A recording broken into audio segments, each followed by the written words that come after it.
నమస్కారం ఫ్రెండ్స్. ఈరోజు మనం ఆరోగ్యానికి ఎంతో అవసరమైన ఒక ముఖ్యమైన విటమిన్ గురించి తెలుసుకోబోతున్నాం. అదే విటమిన్ డి. మన శరీరంలో ఎముకలు బలంగా ఉండాలంటే, ఇమ్యూనిటీ పెరగాలంటే, అలాగే రోజంతా ఎనర్జీగా ఉండాలంటే విటమిన్ డి చాలా అవసరం. కానీ చాలామందిలో దీని లోపముండటం వల్ల అలసట, ఎముక నొప్పులు మరియు బలహీనత సమస్యలు వస్తుంటాయి. అందుకే ఈ వీడియోలో మనం విటమిన్ డి ఉన్న ఆహారాలు ఏవి, వాటిని ఎలా తీసుకోవాలి అనే విషయాన్ని సులభంగా తెలుసుకుందాం. ఓకే. నంబర్ 1, విటమిన్ డి అంటే ఏమిటి? విటమిన్ డి ఒక ఫ్యాట్ సాల్యుబుల్ విటమిన్. ఇది మన శరీరంలో కాల్షియం మరియు ఫాస్ఫరస్ శోషణకు సహాయపడుతుంది. ఇది ముఖ్యంగా ఎముకల ఆరోగ్యం, పళ్ళు బలంగా ఉండటం మరియు ఇమ్యూనిటీ పెరగడానికి ఉపయోగపడుతుంది. నంబర్ 2, విటమిన్ డి ఉన్న ఆహారాలు. Vitamin D foods. నంబర్ 1, చేపలు, ఫ్యాటీ ఫిష్, సాల్మన్, మ్యాకరెల్, సార్డీన్స్. ఇవి విటమిన్ డికి ఉత్తమ సహజ వనరులు. నంబర్ 2, గుడ్డు పచ్చసొన, ఎగ్ యోక్.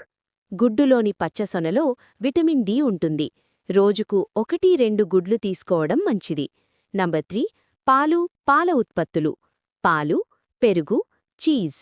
ఇది చాలా సందర్భాల్లో విటమిన్ డితో ఫోర్టిఫై చేస్తారు. Number 4, mushrooms.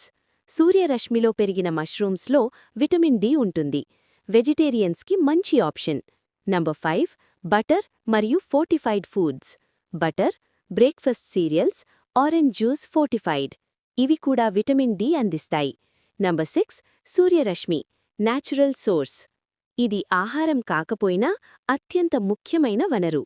ఉదయం 7-9 గంటల సూర్యరశ్మిలో 15-20 నిమిషాలు ఉండటం మంచిది. ఇది శరీరంలో సహజంగా విటమిన్ డి తయారవుతుంది. నంబర్ 3, విటమిన్ డి లోపం లక్షణాలు. ఎముక నొప్పులు, అలసట, జుట్టు రాలడం, రోగనిరోధక శక్తి తగ్గడం, మూడ్ స్వింగ్స్. నంబర్ 4, సూచనలు. రోజూ కొద్దిగా సూర్యరశ్మి పొందండి.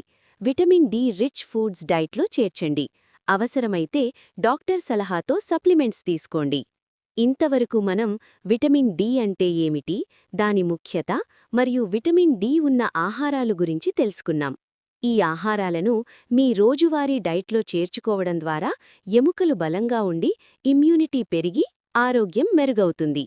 అలాగే రోజూ కొంత సూర్యరశ్మి పొందటం మరిచిపోకండి, ఎందుకంటే అది సహజమైన విటమిన్ డి మూలం. మీ ఆరోగ్యం మీ చేతుల్లోనే ఉంది.